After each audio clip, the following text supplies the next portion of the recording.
Bonjour, bien-aimés dans le Seigneur. Nous vous bénissons abondamment.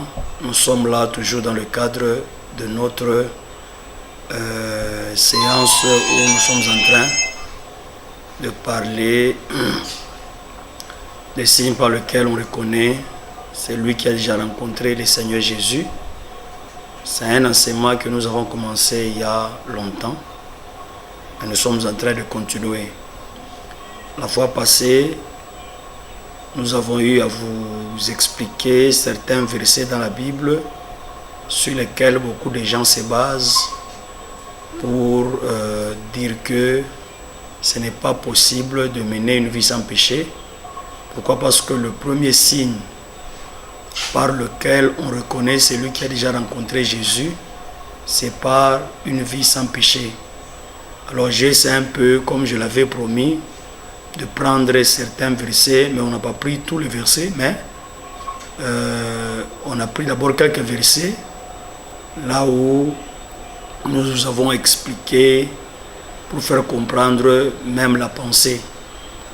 Et un jour, vous m'avez entendu dire, dans la Bible, il y a des versets, et derrière les versets, derrière les chapitres, derrière les livres qui sont dans la Bible, il y a une pensée. C'est la pensée de Dieu. Et nous nous disons, est-ce que dans la pensée de Dieu, il voit un homme pécheur, ou dans la pensée de Dieu, il voit un homme, après avoir rencontré Jésus, commencer à pécher encore? Je ne pense pas, parce que Jésus serait, entre guillemets, un aventurier. Alors que Jésus est sérieux, il est venu pour accomplir l'œuvre d'un Dieu sérieux, d'un Dieu saint. La volonté de Dieu, c'est que nous soyons comme lui. Alors c'est pourquoi nous avons essayé un peu de prendre un verset, deux versets dans l'Ancien Testament. C'est toujours le sage Salomon qui a parlé de ces versets-là. Un verset est dans 1 Roi 8, le verset 46. Un autre verset, c'est Ecclésiaste 7, le verset 27. Le verset 20, je m'excuse.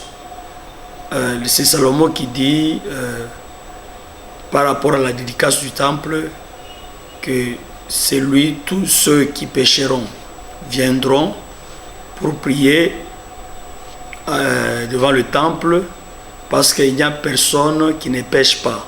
Alors tous ceux qui pécheront viendront pour prier et leur prière sera exaucée.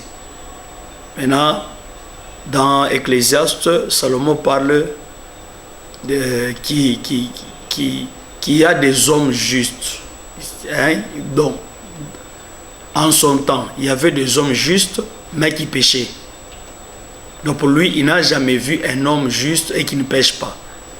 Alors tous ces deux versets, nous avons dit ceci. Tous ces deux versets ont sa raison d'être dans l'Ancien Testament, parce que Jésus n'était pas encore là. D'ailleurs, j'ai dit, ce sont ces versets-là qui valorisent même l'œuvre de la croix. Si Salomon a fait un constat selon lequel sur la terre personne ne pêche, Jésus allait venir pour faire quoi? S'il est venu parce qu'il y avait un problème que Salomon lui-même a fait un constat, c'est la raison pour laquelle Jésus est venu. S'il n'y avait pas le problème du péché, Jésus ne devait pas venir, parce que la mission fondamentale de Jésus-Christ, c'est ôter le péché. La mission fondamentale de Jésus, c'est ôter le péché. En d'autres termes, c'est délivrer l'homme du péché. Il l'a fait par sa mort à la croix. Maintenant, si Salomon n'avait pas vu ou bien n'avait pas fait ce constat, alors Jésus ne devait pas être là. Alors comme Salomon a fait un constat vrai, c'est la raison pour laquelle Jésus est venu pour mettre fin à ces problèmes-là sur lesquels Salomon a fait les constats. Maintenant, du temps de l'Église, le langage change. Parce que Jésus est déjà venu, parce qu'il y a deux temps. Il y a un temps avant la croix et un temps après la croix. Après la croix, on a un autre langage parce que la croix c'est l'inauguration de la nouvelle vie en Christ. C'est ça la croix. La croix, nous voyons la fin du règne du péché. Donc, après la croix, là, on a un autre langage. On ne peut pas parler comme Salomon. Parce qu'aujourd'hui, il y a des saints, il y a des hommes sérieux, des gens qui ne pêchent pas. Donc, si vous péchez après avoir rencontré Jésus-Christ, donc vous ne l'avez pas rencontré. Vous ne l'avez pas rencontré. Parce que tout celui qui rencontre Jésus et qui écoute son enseignement ne doit jamais pécher. Ça, c'est une vérité biblique. Nous allons continuer, mais je m'aimerais ouvrir une petite brèche par rapport à quelque chose qui va encore nous aider. Bien sûr que nous parlons des signes par lesquels on reconnaît celui qui a déjà rencontré le Seigneur. Oui, le Seigneur, nous l'avons déjà rencontré, mais il nous a fait une promesse. Et cette promesse, c'est qu'il revient bientôt. Il vient pour prendre son Église. Il vient pour prendre le Saint. Bientôt là, le son de la trompette va sonner. Maintenant, nous pouvons prendre l'exemple dans la Bible. Pourquoi? Parce qu'un jour, j'ai dit, ce n'est pas nous qui avions commencé la foi. Il y a ceux-là qui ont commencé la foi avec nous, avant nous. Entre autres, les apôtres, je vois le 12. Et ils ont rencontré Jésus physiquement. Et aussi, il y a le premier chrétien. C'est-à-dire les gens qui ont cru après que Jésus est parti au ciel. Nous voyons le jour de la Pentecôte. Alors, à partir de là, nous voyons l'apôtre Paul. Alors, à travers ces gens, nous pouvons comprendre déjà que les gens qui attendent le ciel, les gens qui ont à cœur le retour de Jésus-Christ ont quelle vie et puis ils ont quelle priorité. Pourquoi j'ai dit ça? Parce que on se retrouve dans une période où les assemblées font n'importe quoi. Les assemblées ont des programmes vraiment qui ne vont même pas permettre aux gens un jour de vivre l'accomplissement de la promesse que Jésus a faite à l'Église, son retour par rapport, dans son retour, allais-je dire. Donc si nous sommes là en tant qu'Église, nous avons une obligation, préparer les gens à la rencontre du Seigneur. Alors je rentre dans la Bible, Jésus lui-même, qui était sur la terre, il était là pour une mission. Après la mission, il devait rentrer au ciel, c'est-à-dire il n'avait pas tout le temps de vivre sur la terre. Il est venu sur la terre et puis il devait rentrer au ciel. Alors nous voyons la vie de Jésus, de celui qui vient du ciel et il devait rentrer au ciel. La Bible nous dit, il a été tenté à tous égards et il n'a point péché. Il avait une vie irréprochable, une vie correcte. Une vie correcte.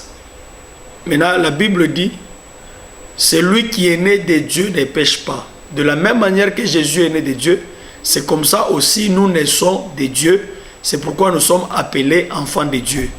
Or, si nous naissons de Dieu spirituellement, c'est comme si nous venons du ciel pour un temps sur la terre et après ce temps, on va rentrer chez nous au ciel. Alors nous voyons la vie du premier habitant céleste sur la terre, c'est Jésus-Christ. Quelle a été sa vie? Lui qui venait de Dieu, quelle a été sa vie? Lui qui avait vu Dieu au ciel et puis il est descendu, par sa vie, on devait avoir tous la connaissance de ce que c'est la vie selon Dieu. Alors nous voyons Jésus-Christ, il avait une vie exemplaire, une vie correcte, une vie irréprochable.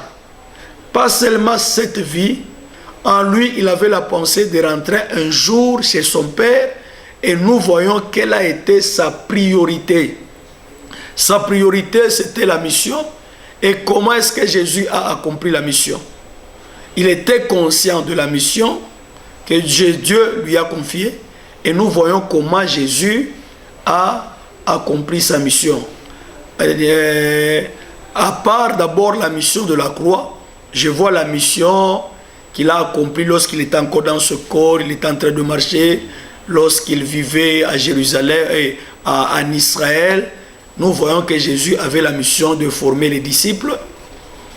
Et il avait la mission d'annoncer la bonne nouvelle aux Israélites pour qu'ils puissent retourner à leur Dieu.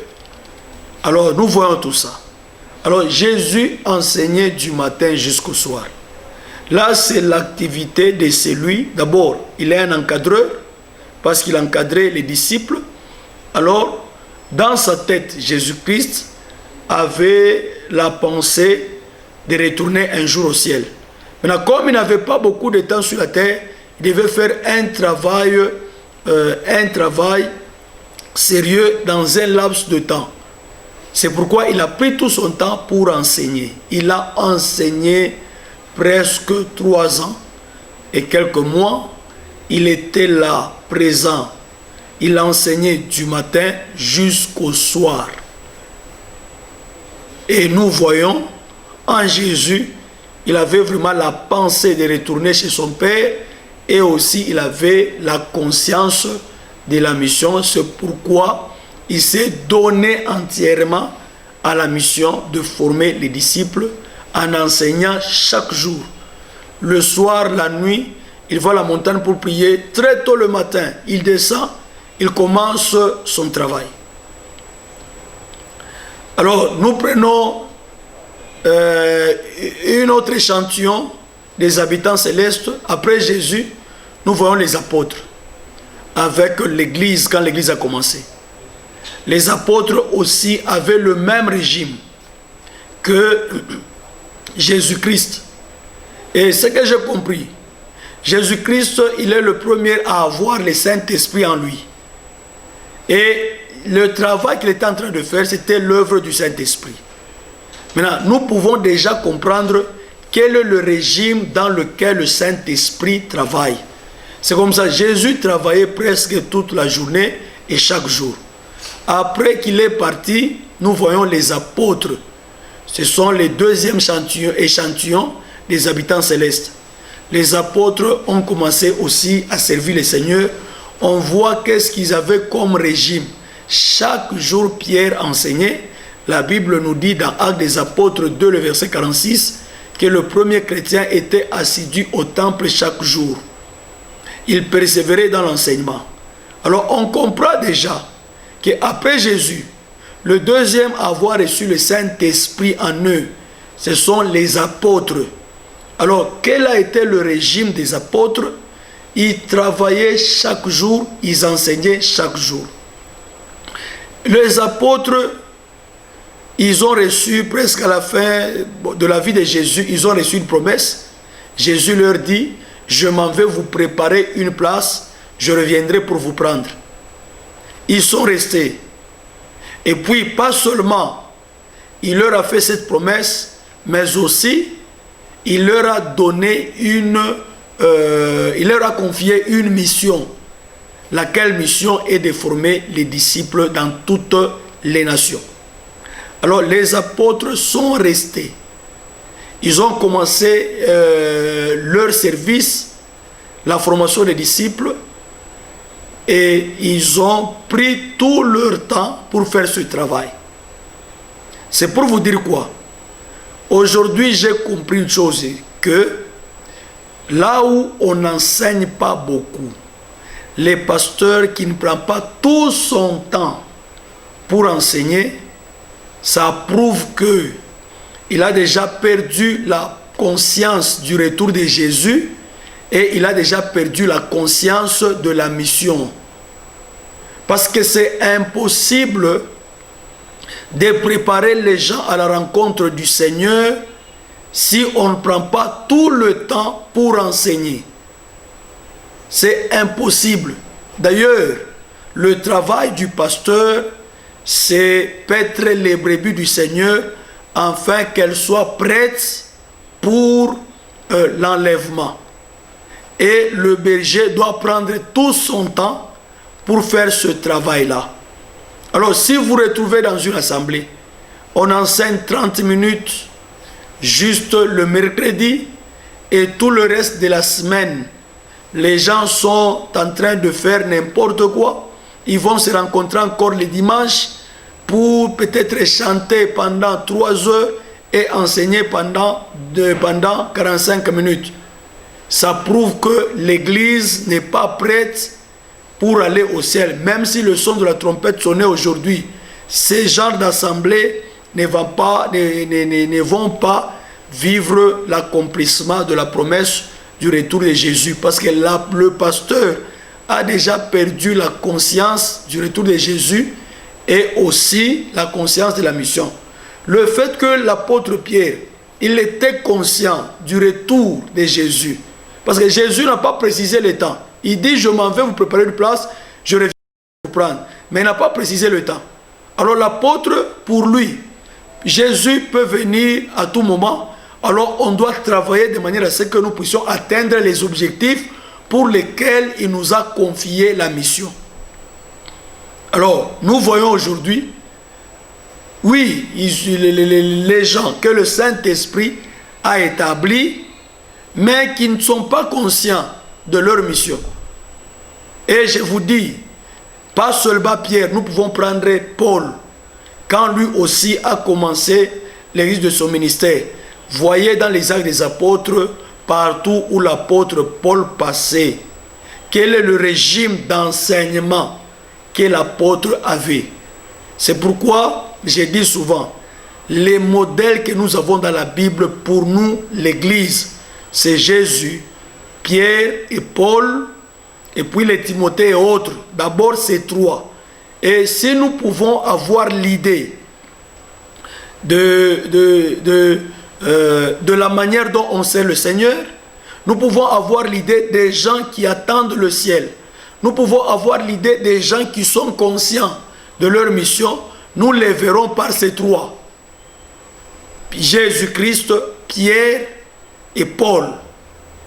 Alors Pierre, il arrive à Corinthe, il enseigne pendant 1 année et 6 mois, jour pour jour. Nous sommes dans les Actes des Apôtres, le chapitre 19, là c'est l'apôtre Paul qui se retrouve à Éphèse. C'était dans une école dénommée Tyrannus. Il avait un régime d'enseignement de 2 ans, jour pour jour.